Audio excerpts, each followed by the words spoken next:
Welcome back to the ongoing series of You Can Keep Only 10, where I look into each boutique label. I find 9 single releases and 1 box set, and those are the ones that I can keep if I was, say, stranded on a desert island for the next 10 or 15 years. So those were the only films from that label I'd be watching over and over again. A lot of times it can be a really hard choice because for certain labels I have a lot of titles and have a lot of they're near and dear to my heart. Tonight we're looking at Severin films. And one thing I can really say is that with Severin films, there's a lot of different and eclectic choices that can be made because Severin is one of those companies that has managed to really maintain its identity while still expanding the net and horizon of titles that they put out there. So without further ado, let's look at the You Can Keep Only 10 Severin. This is one where I can honestly say I'm extremely interested in what's going to be in that comment section down below. Welcome once again to the Call to Cinema.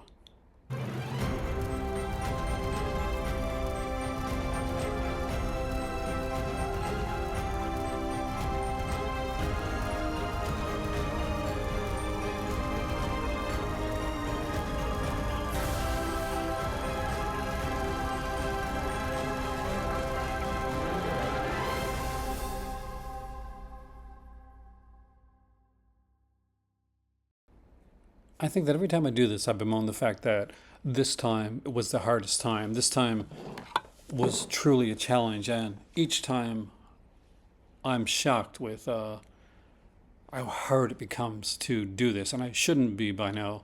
I've done a few of these. And I want to thank everybody, by the way, that has gone out there and has commented or liked or shared the video because it does mean a lot and it really does help the channel. As kind of cliche as that sounds, the whole like, share, subscribe thing it's real. With that being said, let's get straight into the list because first off, we're looking at a Sergio Martino Giallo film, and an actual Sergio Martino Giallo film. One of my personal favorites. It's got Edwidge Fenech, George Hilton, and Susan Scott, and that would be All the Colors of the Dark. This is a very different one when it comes to Giallo. It's one that I really love, and it does maybe dive a bit into the semi-supernatural, or at least it seems to. Edwidge Fenech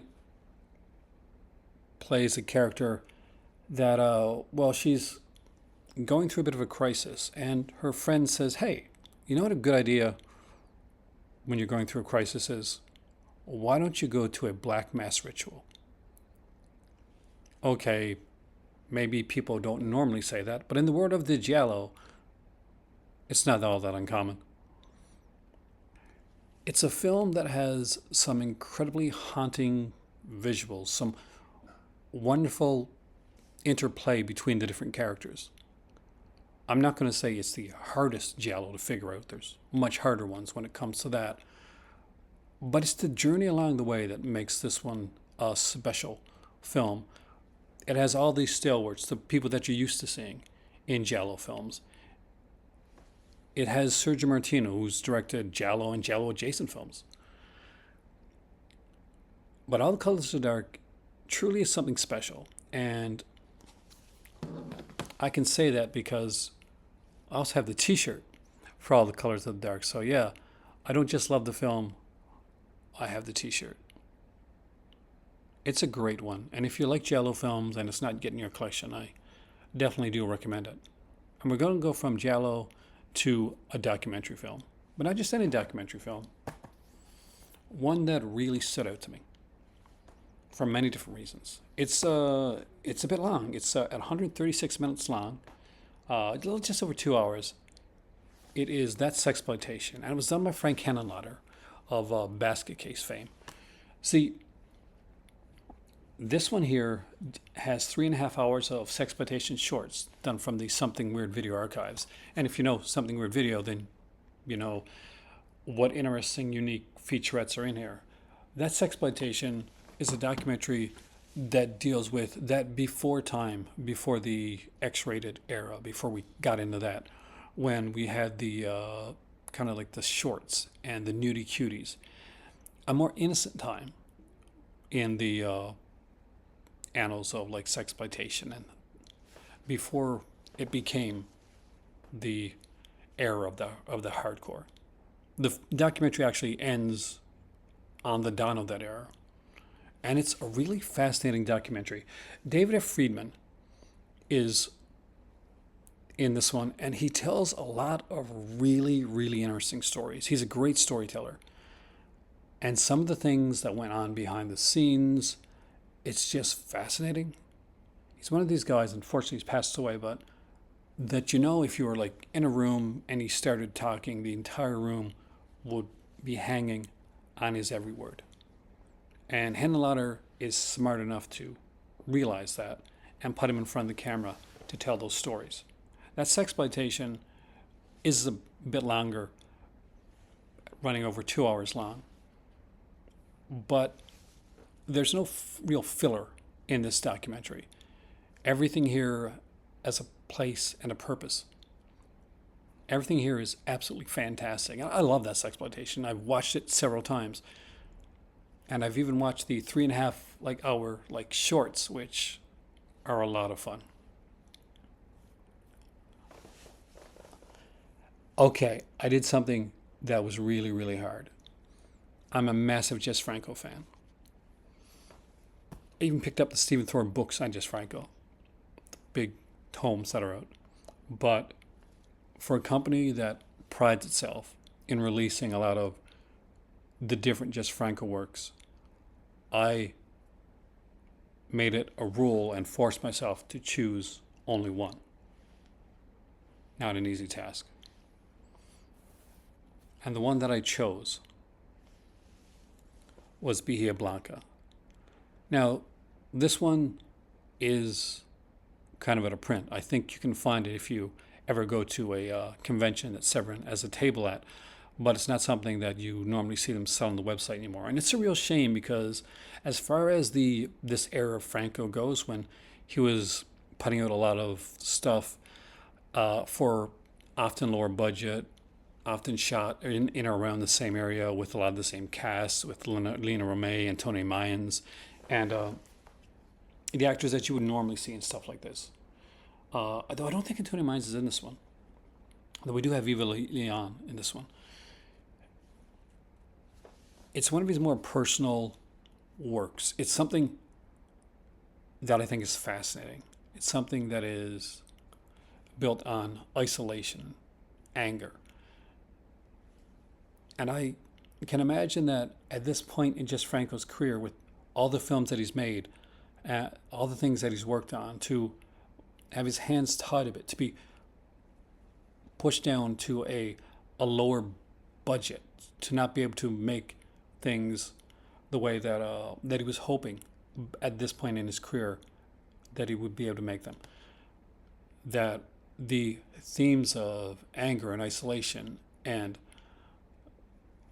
all the themes within Beija Blanca were very, very personal to him. And because of it, it makes for a fascinating watch. It's a really good Jess Franco film. And it's definitely one that I highly recommend. Now, will there be the usual Jess Franco, like nudity and sleaze and that type of stuff? Yes, you're going to find that in a Jess Franco film. It's by Jess Franco, and you often find that there, especially for the latter films. But if you want one that also balances that with a good story, Beija Blanca is that one.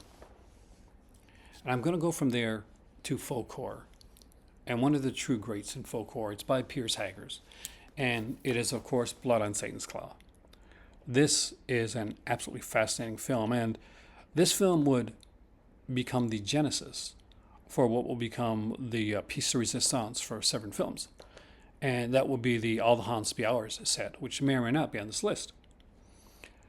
See, All the Haunts Be Ours was initially going to be like a short 15, 20-minute segment, a featurette on Blood on Satan's Claw. But when Kayla Janice started it. She went down a rabbit hole of folk horror that led her to this much lauded documentary that would bring out not just one but two intensive, incredible box sets. Blood on Satan's Claw is a film that really deserves to be seen and appreciated. It is not just one of the best folk horror films, right alongside films like The Wicker Man, but it's often underseen and underappreciated for what it does and how it's placed among that pantheon. So if you don't own Blood on Satan's Claw, and say maybe you own All the Haunts Be Ours, it's not on either of the sets as far as I know. So I definitely recommend picking it up. And we go from there back to horror again. But not just any horror. We go to The Wax Mask by Sergio Stavaletti. Sergio Stavaletti is sort of the Italian Tom Savini. He's a special effects artist that worked a lot alongside of people like Argento. So if you watched, for instance, the opera and you saw the door, like the peephole scene, for instance, or the gunshot sequence in Slendo Syndrome, both of those were created and done by Stavaletti. Now, Wax Mask is an extremely interesting film because it was initially meant to be directed by Lucio Fulci. Unfortunately, Lucio Fulci passed away and he wasn't able to make the film. So it was eventually passed on to Stavaletti, who would take the film and make a different film out of it than Lucio Fulci was going to make, and truly make the film his own. You'll really be able to tell that with the effects work that's in the film. There's some great featurettes on here, including one that kind of choked me up when they're talking about Fulci. The Wax Mask is a fun, kind of gothic-y thriller, much in the vein of a Phantom of the Opera. Just go in as blind as you can, because for me, I really, really enjoyed what it did. Felicity. Speaking of the sexploitation genre,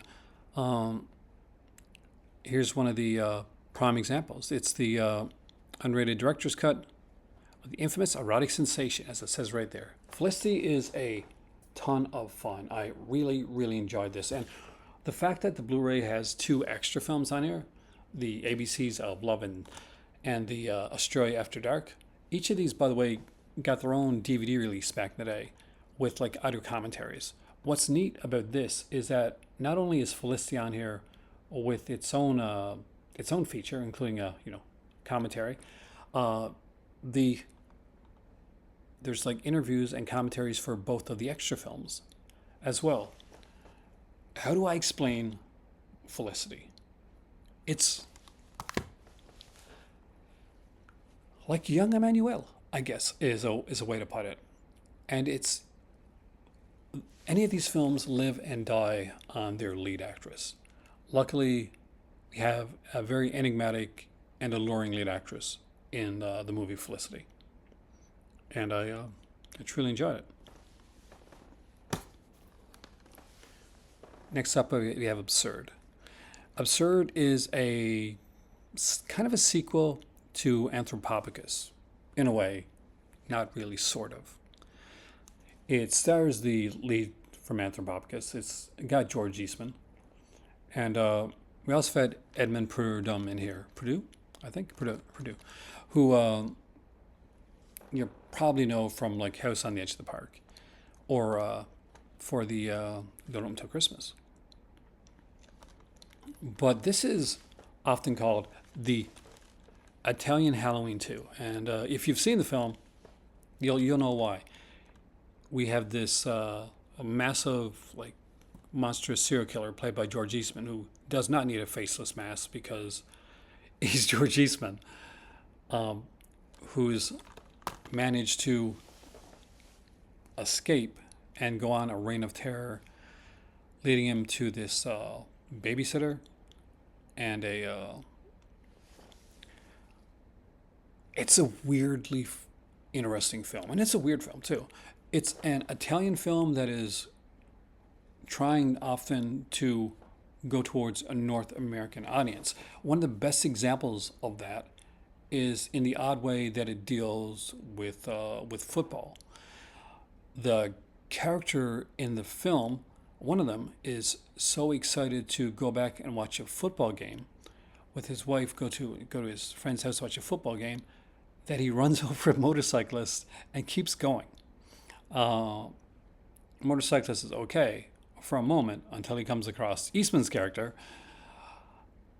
but it's them showing us, hey, look, we're totally American.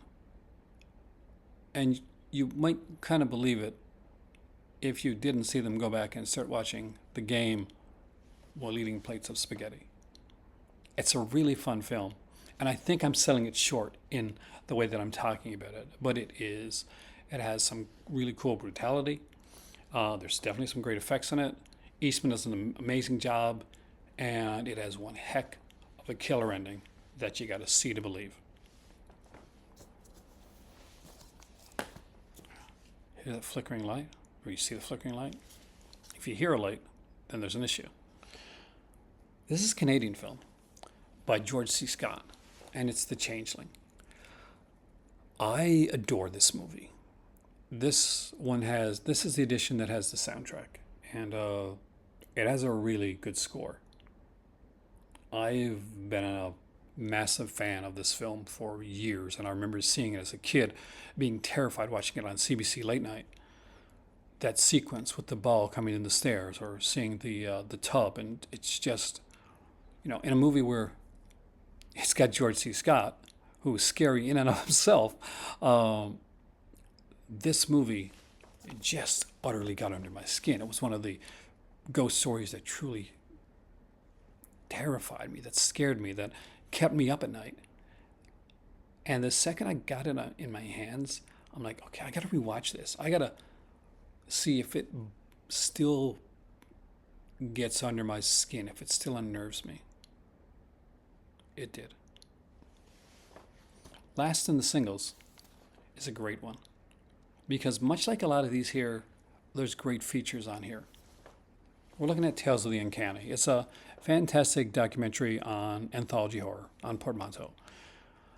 This is the limited edition version of it, which came with an extra film. See, aside from having a really kick-ass documentary, it includes 2 bonus anthology films, Eerie Tales and Unusual Tales, which are some earlier films from 1919 is Eerie Tales, and 1949 is where Unusual Tales is from.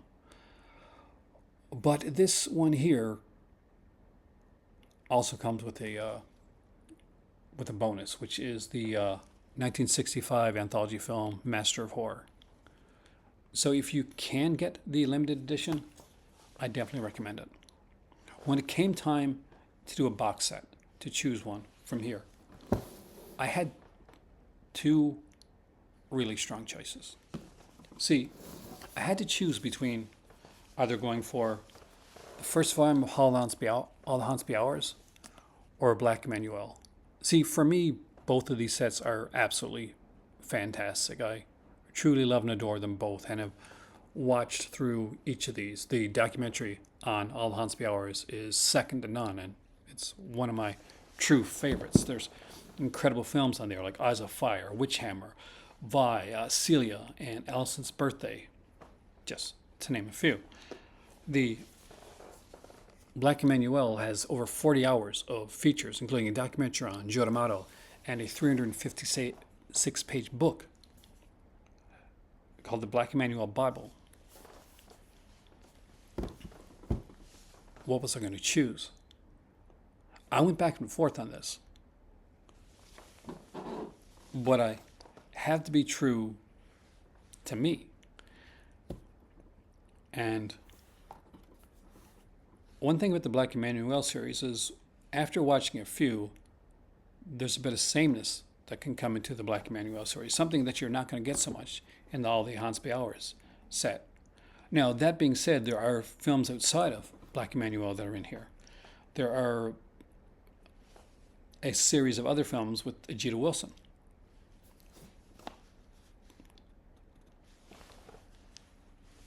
This speaks to me that studies films, the side of me that is here, that analyzes, that can't just watch a movie for enjoyment most of the time, that has a dive a bit deeper. And most films that I watch, even ones that I don't particularly like, get watched at least 2 to 3 times so that I can be sure. This speaks more for that side of me that truly does want to just sit back and enjoy a film and just have a bit of fun with it. So it was so hard. I went back and forth.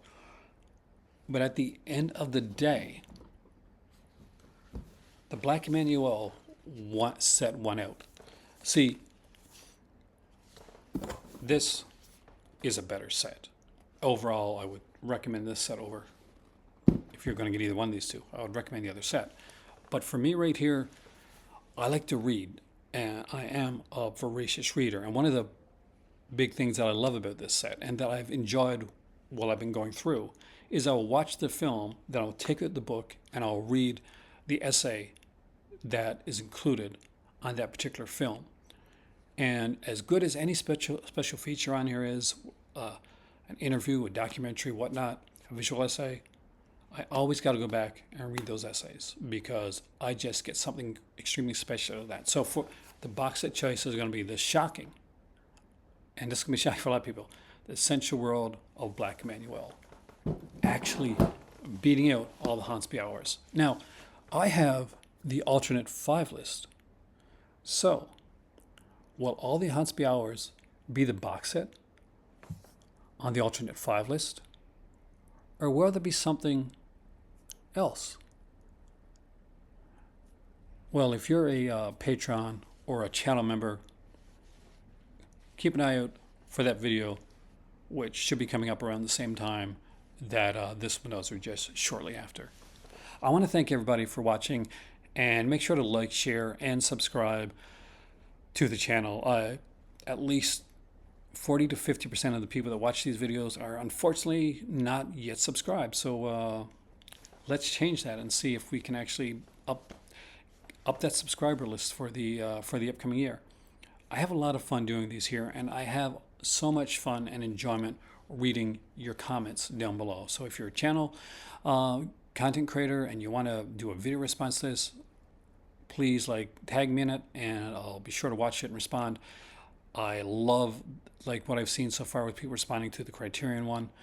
It's been a blast, and the Severin one has such a chance for having such uniquely different films. And it's one that I truly enjoy. So the lights are flickering on and off, and I hope that's not because I brought down the Changeling after all. But I guess I'll see you next time. Right here in the Call to Cinema. Oh God. Subscription sloth here. Just want to remind you that I know in the summertime especially it can be super warm and lazy. But if you're liking this video, make sure to like, share, and subscribe. And if you want to go that step farther and join the Patreon, there's a link for that down below. You can super sticker, super chat, or donate. But above all, just lie back and enjoy the video, because that's what I'm going to do.